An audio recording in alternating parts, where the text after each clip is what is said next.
Hey guys, the past few videos have been about my health, kind of Crohn's, lupus, endometriosis, all that good stuff, the hospital visit I went on. After months and months and months with doctors, I finally got my first steroid pack from the ER. And before I talk about that, because this video is basically just to go over the symptoms and maybe some people can relate to how I'm feeling about taking them. Steroids is something I've always, you consider it. Like, you think of the sport epidemic where they get in trouble, or girls where they beef up and they get facial hair and a more manly voice. My personal main concern is the swelling.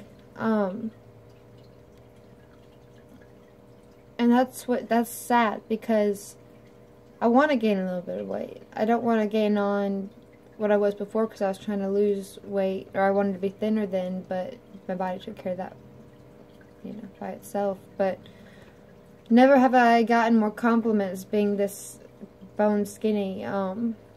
Never have I been told so many times to be a model.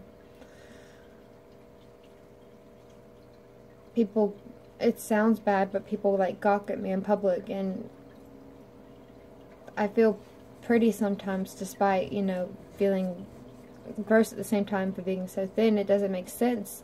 But this just sick world has me feeling like I'd rather be sick and skinny than swelled up and bigger and not feeling as well. That's messed up. I'm totally taking the medicine, and I'm totally going to feel better. It's just probably a depression thing, a self-image thing. I always had problems with my self-esteem. I think that's what I'm worried about most, is just...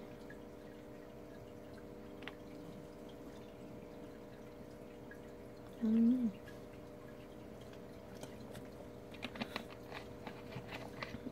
know.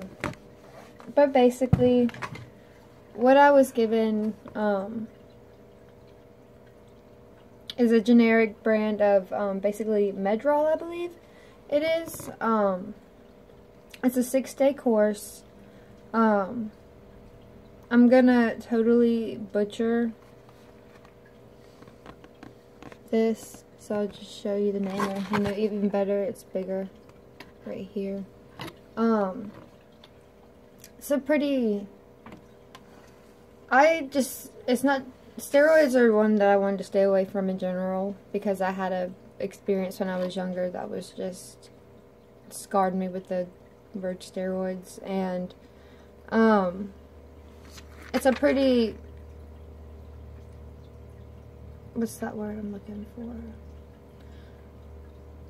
Vigorous, intense, none of them sound quite right. But basically the instructions say, take 6 tablets on day 1, and decrease by 1 tab each day for a total of 6 days. So they want me to take 6 steroid pills in 1 day.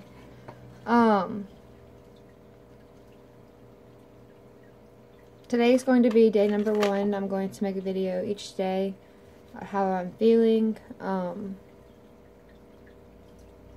These are the instructions, and I totally messed up, so I'm gonna have to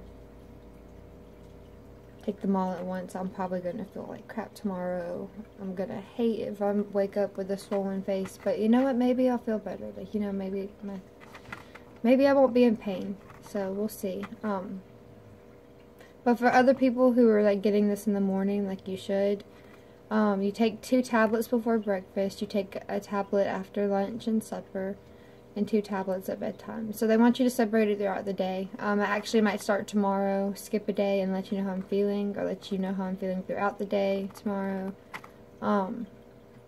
Just leading to the full effect. I really don't want to take all 6 at one time, just because I always have really bad reactions to medicines. That's why I don't like to take them. I'm not looking forward to this. the attitude issues I might have.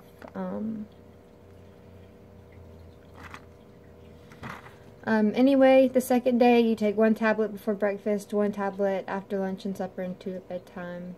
I mean, basically like it said, you just decrease it. Pretty simple.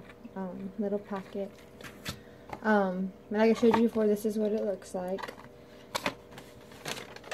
By no means do I work for them. I'm not endorsing them. I'm not hating on them. I'm just simply giving you the facts that they have given me. And I'm just going to kind of go along with that. And I'm not going to print out some things right. So that's probably how you read it in your own head when you look at these, if you even do. Which I recommend you do. Because just the language of science and medicine is insane. This medicine is a glucocorticoid? Cortisoid? Probably cortisoid. Glucocortisoid. They're adrenocorticoid. Y'all, I'm horrible. Like, you're gonna have to end up just reading your own thing. I'm trying to help, and I can't read it. This is basically absorbed in the gastro tract.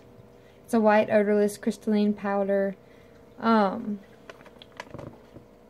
Naturally occurring glucocorticoids, like hydrocortisone and cortisone, have salt-retaining properties. That's usually why you swell. You're retaining the water weight for the 6 days. The swelling does go down. It's not permanent. I don't know why I'm being such a drama queen.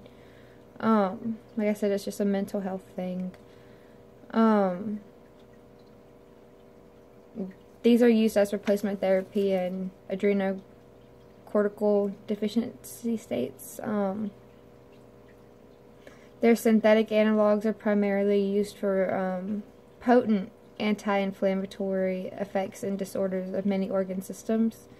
They cause profound and varied metabolic effects. In addition, they modify the body's immune response to diverse stimuli. So, there's a lot. I mean, that's why I don't like medications. They all just counteract each other in one way or another, and I already have a handful to take every single day. It's just like, what is my body even thinking, you know? Like, a lot of disorders that it uses these are used for is like endocrine disorders, a non-supportive thyroid, congenital adrenal hyperplasia, cancer, rheumatic disorders such as the lupus I have, so this is kind of like a 2 birds in 1 stone, osteoarthritis, psoriatic arthritis, rheumatoid arthritis, juvenile rheumatoid arthritis, collagen diseases, which is actually where my lupus is listed under, acute rheumatic carditis,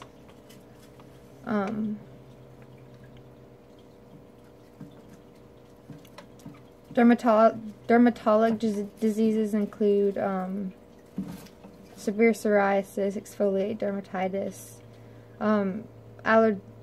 allergic states such as serum sickness, contact dermatitis, drug hypersensitive reactions, atopic dermatitis. It can cause optic neuritis. I mean, I can't pronounce most of these words. Iris and iridocyclitis. Respiratory diseases would be symptomatic sarcoidosis. I know that word, sarcoidosis. Yeah, something like that. Low Ehlers syndrome, not managed by other means. Hematologic disorders, I guess the blood, congenital hypoplasmic anemia, RBC anemia, secondary thrombocytopenia in adults, neoplastic diseases for like leukemia and lymphoma, edematous states, basically where you have a buildup of something due to lupus. That might help. Of course, gastro diseases such as ulcerative colitis, Crohn's, IBS, multiple sclerosis, tuberculosis, meningitis, trichinosis,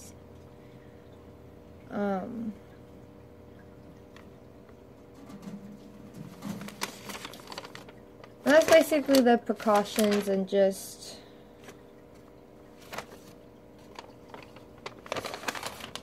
kind of what they're for, not really the precautions. These are my least favorite part to read about medicines, and that's their adverse side effects.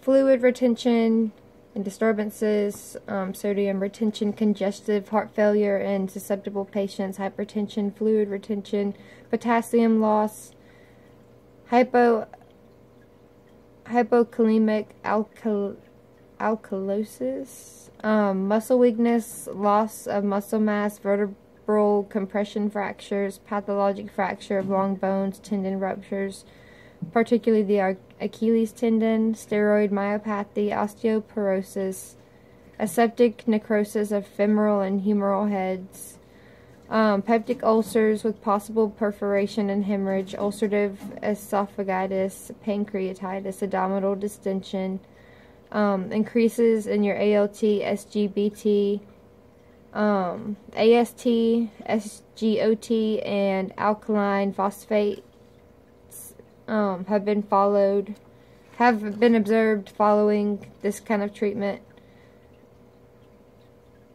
They're usually reversible upon discontinuation. Impaired wound healing, petechiae, they're little red spots on your skin.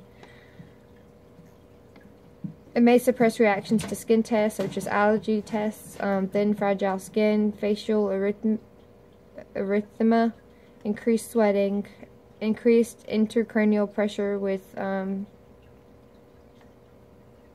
papilledema, usually after treatment, headaches maybe, or it says headache, convulsions, vertigo, development of Cushingoid state, suppression of growth in children, secondary adrenocortical and pituitary unresponsiveness,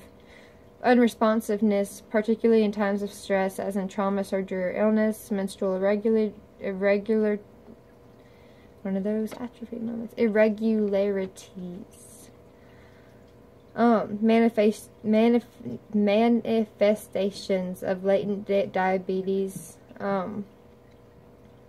increased requirements of insulin, increased intraocular pressure on your eyes, cataracts, negative nitrogen balance due to protein catabolism,